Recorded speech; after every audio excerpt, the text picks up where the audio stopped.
여러분, 바울은요, 오늘 말씀을 쓰고 있는 바울은요, 최고의 엘리트였던 사람이에요. 그 당시 이스라엘에서 가장 최고의 학자였고 최고의 학파였던 가말리엘 학파의 수제자로 역할을 했던 사람이 바로 바울이었습니다. 근데 이 바울이라고 하는 사람은 학문적으로 가장 엘리트였을 뿐만 아니라 로마의 시민권을 가지고 있었기 때문에 유대인들과는 다르게 자유를 누리고 있었단 말이에요. 그러니까 어떤 직업이든 가서 자기가 직업을 가질 수가 있었고 돈을 벌 수 있는 사람이었단 말이에요. 그런 사람이 바로 누구예요? 바울이에요. 그 시대로 보면 어떤 사람이죠? 강한 사람이에요. 그렇잖아요. 부족함이 없는 사람이에요. 자기가 마음 먹으면 무엇이든 할 수 없고 거칠 것 없는 인생을 살아갈 수 있는 그런 사람들이에요. 그런데 그 사람이 그리스도인을 잡겠다고 핍박하겠다고 다메섹으로 떠나다가 그 다메섹에 가는 길에서 예수님을 만납니다. 예수님을 만난 뒤에 이 바울은 어떻게 되죠? 여러분, 우리가 알고 있는 것은, 그런 우리가 알고 있는 범위 안에서는 뭐냐면, 이 사람은 모든 특권을 내려놔요. 로마 시민권의 특권도 내려놓고 가말리알 학파라는 최고 엘리트 의식도 내려놔요. 그리고 모든 것을 내려놓고 뭐가 돼요? 천막을 지으면서 살아가는 사람이 돼요. 하루하루를 살아가기 위해서 천막을 지으면서 그것을 팔아다가 하루를 살아가는 인생이 된다고요. 원래는 어떻죠? 그런 인생을 살아갈 사람이 아니에요. 이 사람은 강한 사람이에요? 약한 사람이에요? 세상이 볼 때는 약한 사람이 스스로 된 거예요. 약한 사람이 스스로 된 건데 그것도 모자라서 이 사람에게는 병이 있다고요. 오늘 말씀 속에 보면 육체의 가시가 내 안에 있다고요. 그 육체의 가시와 같다라고 하는 건 어떤 거죠? 이것을 빼주지 않으면 내가 너무 고통스러운 거예요. 이 바울에게는 뭐가 있었느냐면 아직도 학자들에게는 의견이 분분한 게 있어요. 안질이라고도 하는 그런 육체의 질병이 있었다고 하는 거예요. 안질이 뭐냐? 이 안질이라고 하는 게 실체가 분명하지 않아요. 어떤 사람은, 더 많은 학자들은 간질이었다라고도 얘기합니다. 어떤 사람은 극심한 두통이었다라고도 얘기하는데 두통이었을 수도 있겠다는 생각이 들어요. 편두통이 워낙 심하면 견딜 수가 없기 때문에. 그러니까 어떤 것인지 모르겠지만 그 안에 질병이 있는 거예요. 근데 여러분, 바울은 어떤 사람이냐면 바울의 옷자락에 손만 대도 어떻게 됐냐면 병이 나았어요. 그런 능력 있는 바울인데 육체의 가시가 있는 거예요. 그러면 여러분, 우리는 어떻게 하면 되죠? 육체의 가시를 빼면 된다라고 생각을 하는 거예요. 그래서 하나님 앞에 얘기했단 말이에요. 하나님, 내 육체의 가시, 사단이 나를 고통스럽게 하는 이 육체의 가시를 빼내어 달라고 해요. 그렇지 않아요? 우리가 아프면 하나님 앞에 어떻게 기도하죠?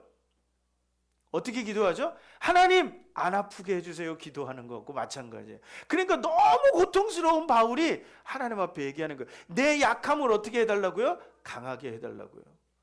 내 약함을 강하게 해달라고 하는 게 우리의 마음 아니에요? 여러분들, 내 부족함을 채워달라고 하는 게 우리의 마음이잖아요.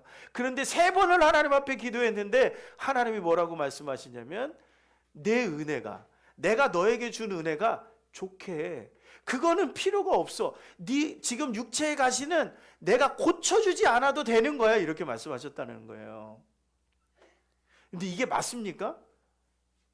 이거는 우리가 상식적으로 받아들이기 어려운 부분이에요.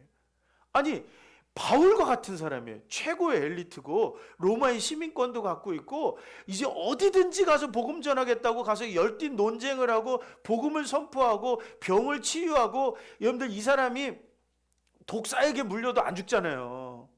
그런 사람인데 육체의 가시 때문에 내가 복음을 못 전하겠다라면 육체의 가시를 빼주셔야 되는 게 맞잖아요.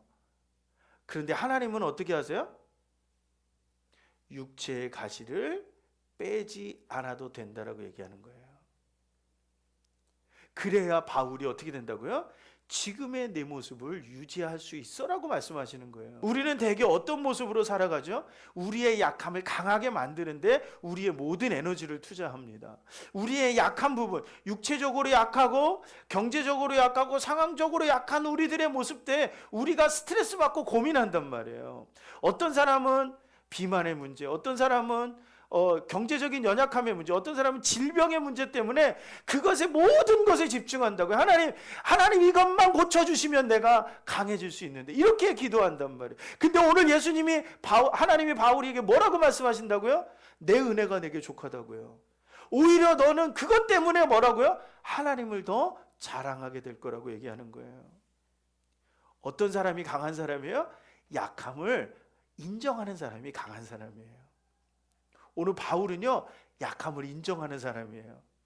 부득불 내가 자랑하노니 뭘 자랑해요? 나의 약함을 자랑한다고요. 내가 부족함이 있다고요. 내 약함이 있다고요. 근데 그것을 내가 자랑한대요. 그런데 여러분, 교회가 위대한 것은 어떤 거예요? 복음이 위대한 것은 복음 앞에서 그 모든 것을 굴복시킨다라고 하는 거죠. 여러분들, 우리가 가지고 있는 이 믿음은 당당할 필요가 있는 거예요. 내 상황과 현실과 이런 것과 상관없이 우리 모습 자체로 하나님이 기뻐하신다면 우리는 모든 사람들 앞에서 당당하셔야 돼요. 그리고 내가 약한 부분, 나는 뭐 약하고 약한 걸 아시고 우리를 부르신 하나님이세요.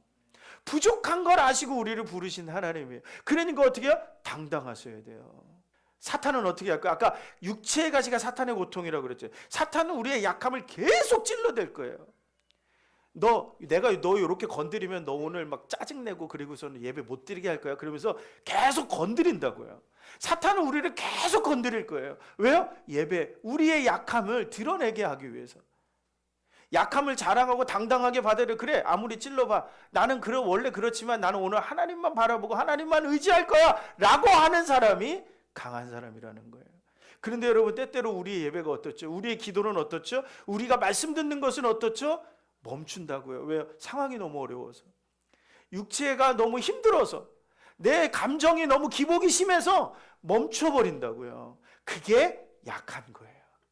그게 약한 거예요. 그럼 우리는 어떻게 하죠? 하나님, 내가 이렇게 약합니다. 인정하는 거예요. 그 사람을 오늘 강하다라고 얘기하고 있다는 거예요.